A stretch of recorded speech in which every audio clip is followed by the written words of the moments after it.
A verdade sombria por trás da Coca-Cola. A bebida mais famosa do mundo foi criada por um viciado em drogas desesperado por uma cura. E o que ele colocou na receita original vai te chocar. Essa é a história real da Coca-Cola. E depois desse vídeo, você nunca mais vai olhar para aquela garrafa vermelha da mesma forma.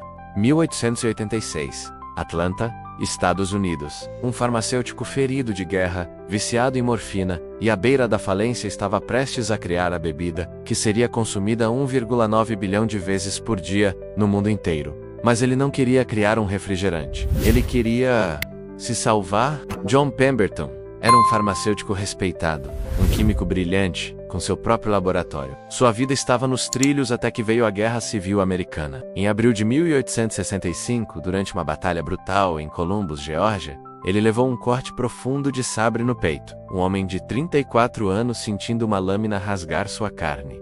A dor era insuportável. E você sabe qual era o tratamento da época? Morfina, muita morfina. Os médicos militares encharcavam soldados de morfina. Funcionava para a dor, mas criava algo pior: vício total. Pemberton voltou da guerra completamente dependente. Sua vida virou um inferno silencioso. Como farmacêutico, ele tinha acesso fácil à droga, mas isso só tornava tudo pior. Durante anos, Pemberton lutou contra o vício. Tentou parar, mas a abstinência era brutal. Tremores, suores frios, dores por todo o corpo. Então ele teve uma ideia: e se eu puder criar minha própria cura? E aqui começa a parte absolutamente insana. Pemberton começou a experimentar no porão de casa. Em meados da década de 1870, ele descobriu algo que fazia furor na Europa: vinho de coca. Isso mesmo, vinho misturado com extrato de folhas de coca, a mesma planta da cocaína. Na época, a coca era vista como maravilha medicinal, remédio para depressão, fadiga e até dependência de morfina. O vinho Vin Mariani,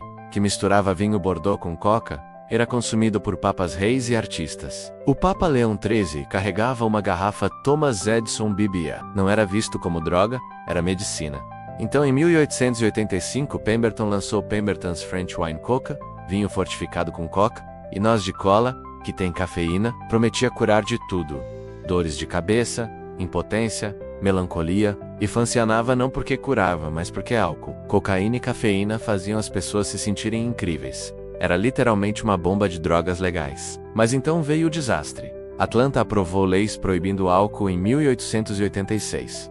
O produto de Pemberton estava prestes a se tornar ilegal. Ele estava quebrado, ainda viciado, e seu único produto não podia mais ser vendido. Pemberton entrou em pânico e voltou ao laboratório. Tirou o vinho, adicionou açúcar massivo e água carbonatada, ajustou coca e cola, adicionou óleos essenciais e manteve o ingrediente estrela, cocaína. Na cabeça dele, ainda era um medicamento. Em 8 de maio de 1886, Pemberton levou seu xarope para a farmácia Jacobs em Atlanta. O farmacêutico misturou com água carbonatada gelada e serviu o primeiro copo. Nascia a Coca-Cola. O nome veio do contador Frank Robinson, e ele também desenhou o logotipo em caligrafia que é usado até hoje, mais de 130 anos depois. Pemberton anunciou como tônico ideal para o cérebro, remédio para dor de cabeça e melancolia. Custava 5 centavos o copo. No primeiro ano, vendeu apenas 9 copos por dia. Mas aqui vem o choque.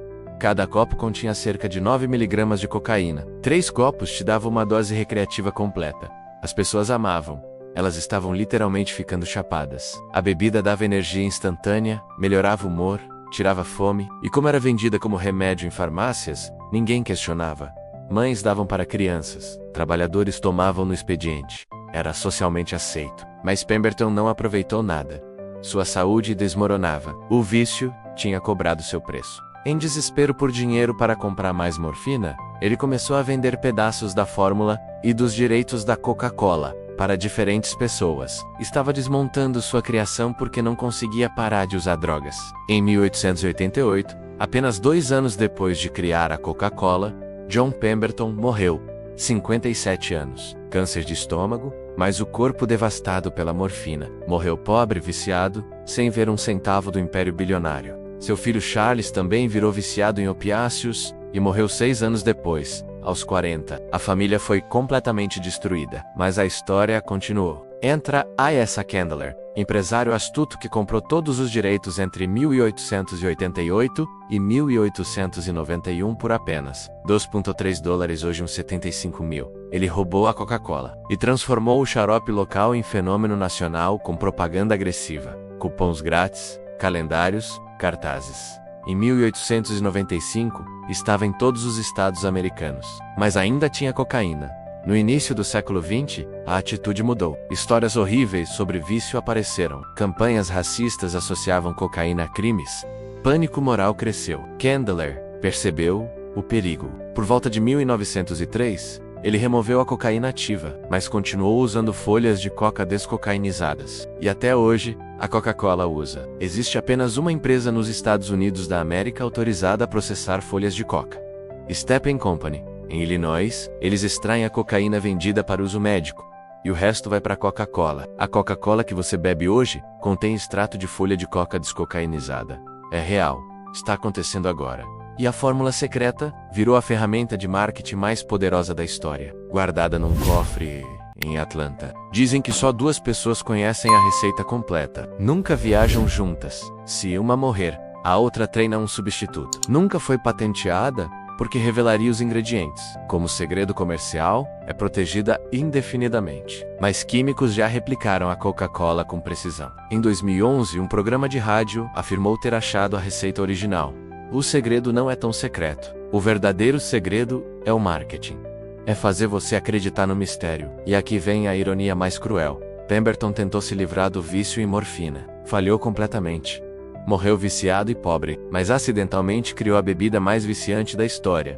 Não pela cocaína, mas por açúcar e cafeína. Uma lata tem 39 gramas de açúcar, quase 10 colheres de chá, mais que a recomendação diária inteira. Estudos mostram que açúcar ativa os mesmos centros de recompensa no cérebro que cocaína. Refrigerantes são projetados para o bliss point, o ponto exato de doçura, que maximiza prazer e te faz querer mais. A Coca-Cola gasta bilhões em pesquisa de neurociência e psicologia para criar a bebida mais viciante possível, sem ser ilegal. Hoje, a Coca-Cola é a marca mais reconhecida do planeta, mais que qualquer símbolo religioso ou bandeira. Fatura mais de 43 bilhões por ano. Mais de 1,9 bilhão de porções são consumidas diariamente.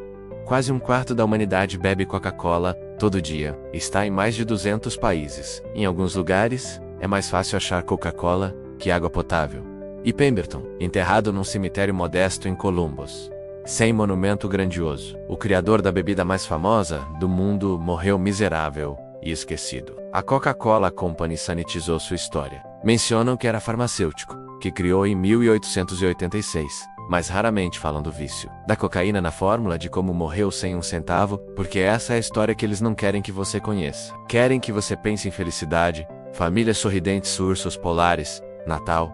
Não querem que você pense num homem desesperado no porão, misturando cocaína líquida. Não querem que você saiba que durante quase 20 anos, venderam cocaína para crianças como remédio. Mas a estratégia funcionou perfeitamente.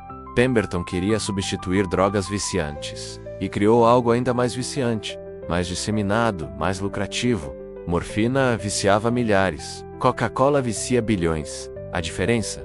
Uma é ilegal. A outra você compra na esquina. Então da próxima vez que você abrir uma Coca-Cola gelada, sentir aquele chiado, as bolhas na garganta, lembra? Você está bebendo o legado de um farmacêutico viciado, que só queria parar de sofrer. Ele não se salvou, mas criou o produto mais reconhecido do planeta. Criou um império. Criou um vício global que dura quase 140 anos sem parar. A história da Coca-Cola não é sobre refrigerante. É sobre desespero, vício e capitalismo. Sobre como as maiores invenções nascem dos lugares mais sombrios. Sobre como transformamos drogas em produtos e sofrimento em lucro. Sobre como condenamos vícios com uma mão e lucramos bilhões com outros com a outra. Pemberton queria uma cura. Deixou uma das substâncias mais consumidas da história. A pergunta que fica: quem está realmente viciado? O homem que morreu em 1888? Ou os bilhões de nós que, sabendo de tudo isso, ainda abrimos aquela latinha vermelha todos os dias? Se você ficou impressionado com essa história, deixa o like, se inscreve no canal e ativa o sininho, porque toda semana eu trago histórias que vão mudar completamente o jeito que você vê o mundo. E comenta aí embaixo: você ainda vai tomar Coca-Cola do mesmo jeito, depois de saber tudo isso? Quero saber sua opinião sincera. A gente se vê no próximo vídeo.